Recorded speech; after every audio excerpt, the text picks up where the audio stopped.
Hello guys, welcome back to my channel. So today I'm going to show you this time-lapse process of my Uraraka painting. And before I start, I would like to ask you to like and subscribe if my videos are helping you in some way. And also you can support me on Ko-fi. All the links are in description below. And anyway, that's all with the self-promotion.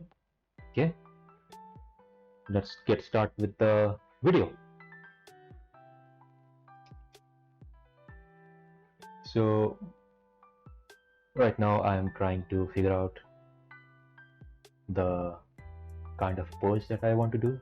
I mean, I've done a lot of poses before this. They were in my sketchbook, and here are a few poses that I liked, and I decided to go with this. So, and that head trick is to just check the proportions. That's all. I liked this pose, but but something was definitely bothering me. I cannot explain what. Maybe it was the raised shoulder or unnatural way she is standing. Okay, okay. But yeah, this pose was also nice, but as you will see that I will change this to something that I liked. It is not going to be much different than this, but it will be a little bit different. You will see.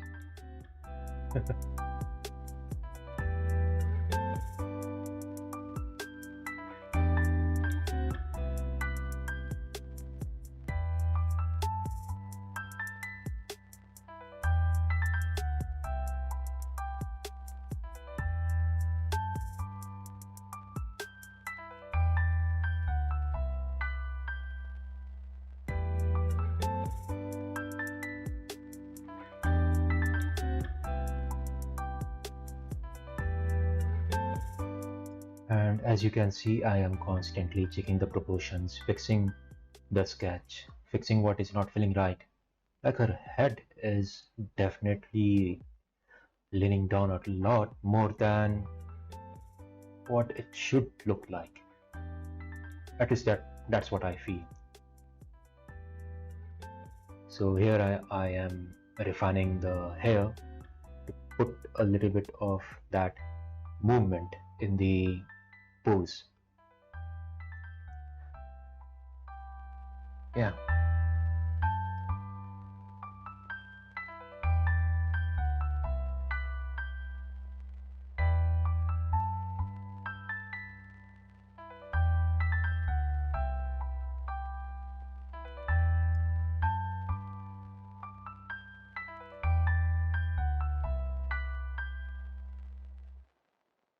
Hands always bother me. Like after doing so many studies, they have gotten a little bit easier to draw from memory or something or images, but they still do bother me. I mean, yeah, I have to do a lot more hand studies, more figure drawings just to get the proportion right. And here I am using a shape fill brush that comes in Krita. So it is a very good way to fill up the shapes. I don't use it a lot, but I started using it a little bit. As you can see,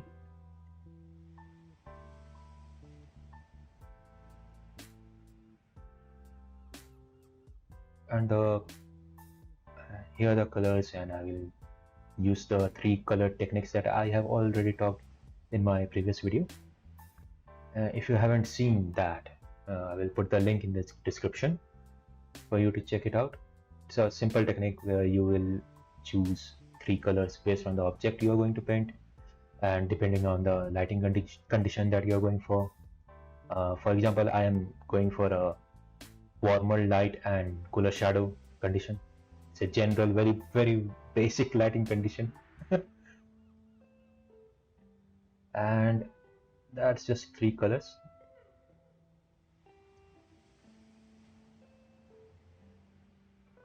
It makes it a little bit easier to paint. It's a little bit tougher or hard to just paint in grayscale. I mean, grayscale right now feels easy uh, to me because I have already done a lot of them. This is a little bit, let's just say that this is a step up to the grayscale method of starting a painting.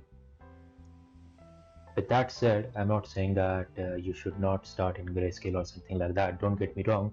If a piece is very complicated or hard to do, I am sure that I will start in grayscale, figure out the colors afterwards. And by the way, this is a series that I'm trying to paint. I have done Midoriya and Uraraka. I think the next I'm going to draw Bakugo. I don't know if I want to paint any more than that because I also have other characters and creatures in my mind that I want to paint. I mean, it's an irregular thing. Right now, I would like to paint a monster. Then and I'm sure that after some time, I would like to paint a monster or creatures. I mean, it's a constant thing for me where like sometimes I want to paint monsters, sometimes I want to paint creatures, and sometimes I think about painting environments. I've done really very less environments. I should do that more. Make my portfolio more versatile. But I don't know. I mean, I watched the videos from the professional artist saying that you should specialize in one thing. I think that I do. I mean, characters are really the thing that I really like to paint. But if I get more deeper into it, then I think that much more of a humanoid type characters, not like nightmarish type of characters are my thing. I mean, humanoid characters are more of my thing, like two arms, two legs, that's all. I haven't even tried a creature which is like a spider or something like that. Although that would be cool to do. Maybe after painting Bakugo, I will try with something like that.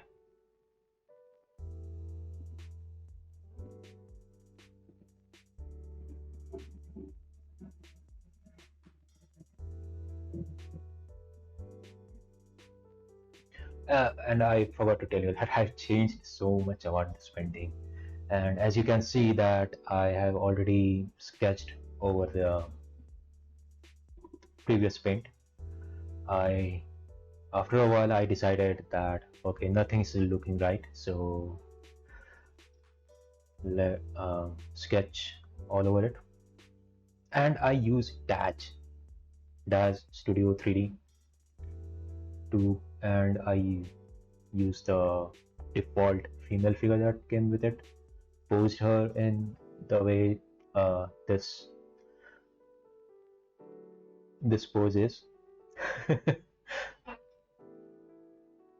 And after doing that, I figured out that I'm missing a lot of anatomy and why many things are looking wrong. So I fixed it, started over, and that's how I like to do things. That if something is not feeling right, I will start over. I mean, I can fix it over and over, but after sometimes it feels like polishing something that is not really good. And it get exhausting afterwards.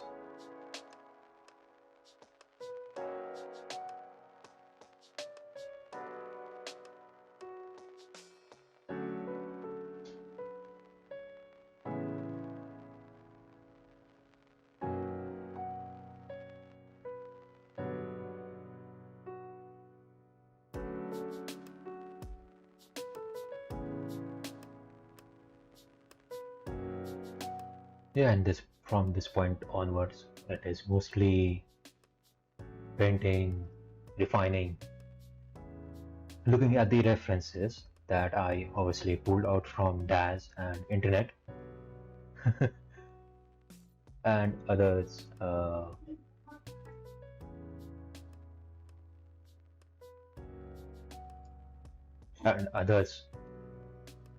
sites like Line of Action and other stuff.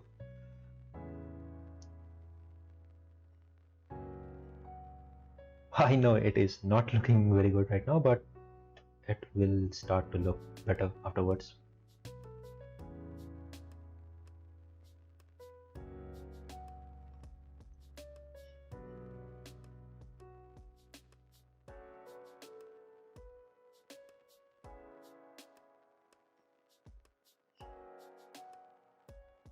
And as you can see that I am spending a lot more time on the face than the rest of the painting, because yeah, that's what it feels.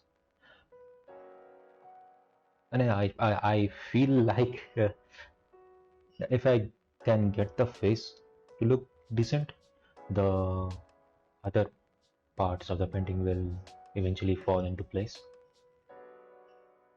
I don't know why it is like that.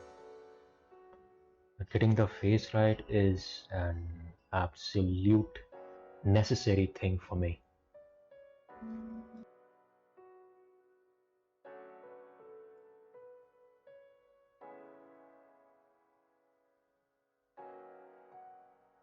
Okay, what was I saying? Totally lost my train of thoughts.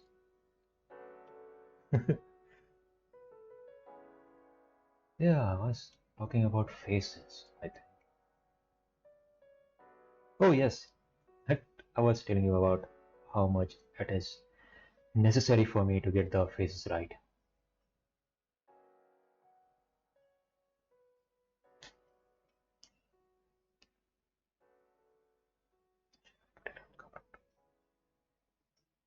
Uh,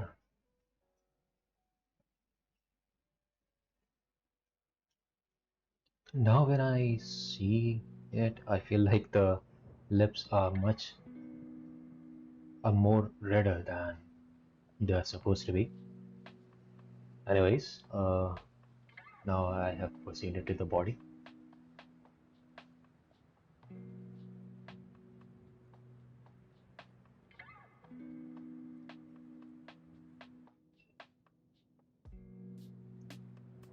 There is this one brush in Krita that I am really liking a lot right now. Is the weight bent brush.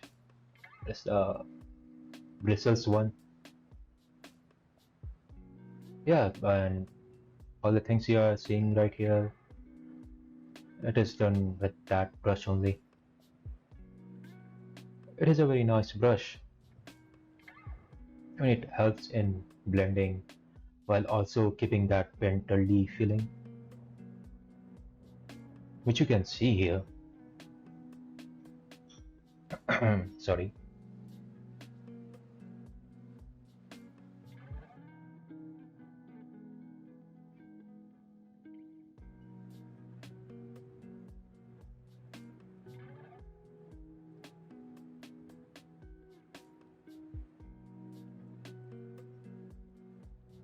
Recently, I've been getting a lot of question about the brushes that I am using, software that I am using, or the tablet that I'm using.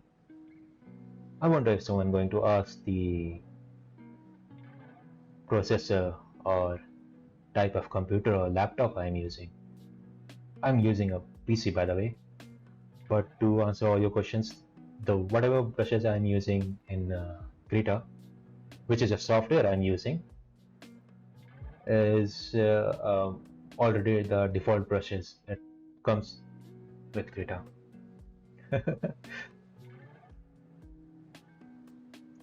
That was a joke, guys. Don't take it seriously.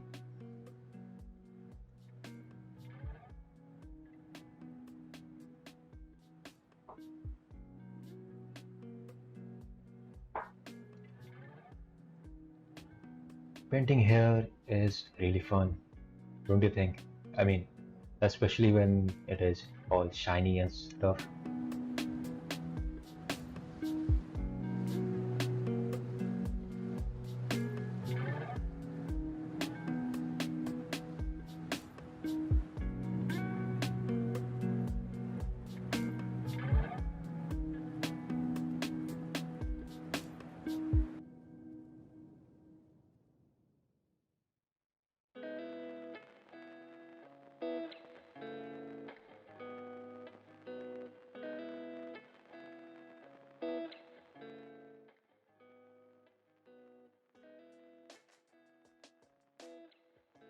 And the painting is almost done.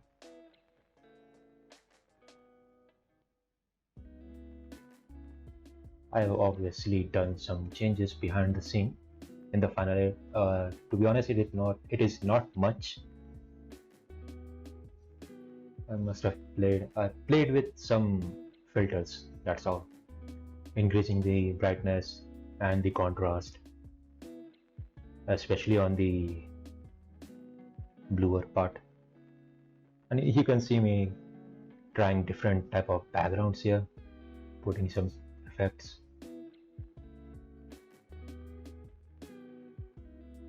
I went with the yellow one.